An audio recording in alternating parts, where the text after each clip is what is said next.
Hi there, people. This is Pray Love, and today I'm going to have this afterthought about Dolce Gabbana K that I bought recently. So here it is. I've worn it a lot since I bought it. In fact, almost every day, because I am quite in love with that fragrance. Some people say it's very generic. I don't care. It's amazing. What can I say about this fragrance? Let's skip directly to one of the more negative points of this fragrance. Uh, for me, it doesn't it doesn't last that long. It's a fragrance that I reapply like often, but on the other hand, you know, it has that kind of vibe that you can find in Dolce Gabbana Light Blue. So for the compared to Dolce Gabbana Light Blue, it does perform quite well. It's pretty similar to my Dolce Gabbana Light Blue Love is Love edition pour homme, which is a quite ordinary, like normal lasting fragrance. It's just that it's an incentive to keep it with you so that you can reapply further on. Because compared to Dolce Gabbana Light Blue, it's as like that Sicilian lemon that you will find in both, that is amazing, and that like obviously reminds us of the beach and summertime, and it's amazing. But this one has the edge of having that pimento note in there, that pepper, like spicy note in there, that just gives it more of a powerful kind of nature. I was actually with a group of people, and we ended up at some point comparing this one that I had with me and the fragrance that another guy wore, that was Acqua di Gio, which is world famous and a masterpiece by Alberto Morillas for Armani. So we compared both, and we were with two girls, and they said that they would wear Acqua di Gio more because it's more fruity and more plain. This one is like more woodsy and more masculine, probably. Yeah, that's what they said. They said, "Oh, this is one. It's too masculine for me to wear, but I would like to smell it on a man because it's very masculine. It's manly and everything." As I always say, these are like the archetypes. We cannot just let them out of our heads, but we don't need to live our lives with it. I think that it is archetypally very masculine compared to Dolce & Gabbana Light Blue. Even the pour homme, it's more manly, if you would say, like more masculine leaning than the other fragrances that I've just mentioned, and Acqua di Gio too. Even though Acqua di Gio is like the most sold men's fragrance, you might know that from watching other reviewers, but this one is like, it's very like, it has that very bold, powerful appeal that you can find in a lot of masculine fragrances, but I really like that. It's got the summer freshness, but still the power, the woodiness, and the spiciness that goes with Dolce & Gabbana K. Like it's a very well done fragrance. It smells awfully good. It dries down into a wonderful, like woodsy, spicy. It's still like all the same ingredients, but they just take their place, and it's very nice. It has a little, like, because of the Sicilian lemon, it kind of has that little sorbet feel or lemonade feel that it's just amazing. It's almost smells like a very nice cocktail.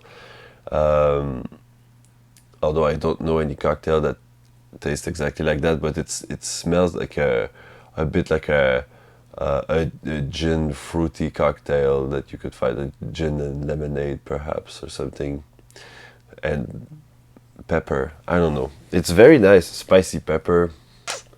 This one is really really nice, and it has this appeal like now it's summer that's starting. This one I'm gonna wear all the time, just because it's a great outdoor scent too, because it's not it reacts well with the wind, although it's not overpowering. So you don't want people like to run away from you. They have tons of space outside. But it's like um, it's a fragrance that like lets people discover the fragrance, but still has some reach, and has a great dry down and also a great opening. So it's a good fragrance to keep with you and spray liberally if you feel like it during the day, because it's the opening is great too. So something like a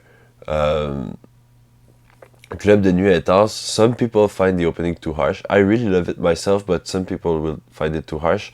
But this is like a super smooth opening, very nice, very fruity, very lemonade-y. Like it's great, and with right at the start you get uh, the spicy pepper, which is amazing.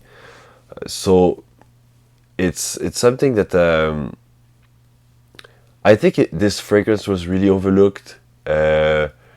I like I would encourage people to try it at least. Um, yeah, if you want a spicier, more like powerful version of Dolce Gabbana Light Blue, I will still wear that. They're probably gonna be like my two Dolce Gabbana fragrance for the summer. Just like it's fresh, it's nice, it gets you like in a beach mode of thinking. It's really nice. Always I remember going to Los Angeles and being on the beach and being like, oh, this is the place to be. Since then, I'm always checking, can I move into like the Mediterranean Sea, or maybe Los Angeles or Miami or Hawaii or whatever. I'm always looking for that because it's such a nice state of mind. It's kind of meditative. You've got like the sea, and everyone is beautiful and they shine with confidence. It's really nice.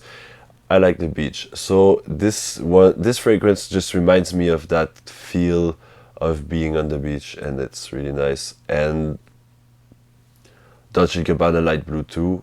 I think they're both like somewhat therapeutic fragrances for me. That kind of vibe just is good for me because it's light, it's light-hearted too. You don't think about anything but being like just there at the present moment and enjoying what life gives you. So it's these things that you want to. Like it's no wonder like people are so confident back there and so bright, and they seem to be like very positive. There's less depression in places where there's access to the sea or the ocean or whatever. It's just because that particular kind of nature is so like relaxing and so nice, I think. But there are also crime cities out there, so watch out. Anyway, I'm just saying anything, but it's just an impression. It is just something that always helps me in general. But it's also a good, like, I think it's a good river fragrance if you're out for like shacks and there's a river, or I think these are actually good fragrance to put while you're going into the woods. Why? Because I don't always like to wear fragrances when I'm out in the woods, but this one is not overpowering. Like I said, it's not overpowering, yet it smells powerful. So it's like confidence boosting, yet it's not like I'm grabbing all the attention. It's nice to have some attention grabbers, but this one is not. I got complimented with that, but it's not like, it wasn't like, oh my god, it's so incredible. It's just like, oh, it just smells nice. What is it? And it's Dolce Gabbana K. It's The Fuja fragrances, you know, Platinum Egoist, Percival, you know, Abercrombie and Fitch Fierce. They're all like fragrances that like they kind of go on the cover, but they're so nice that people really like them. So what I mean by all of this rambling around is I really love and completely adore this fragrance. I am so happy to have found it at like 1/4 of the price it's normally sold in stores. And that being said, find the fragrances like that that just makes you happy and just brings you to good memories and to good state of minds and confidence boosters and power boosters and everything. Those fragrances out there are power boosters, confidence boosters. Just get those things because it's so fun to have like you know some power over your life and some confidence and to just show the world that what you really are and give, you know, give love. Like I always say, you know, spread love, spray love. Bye bye.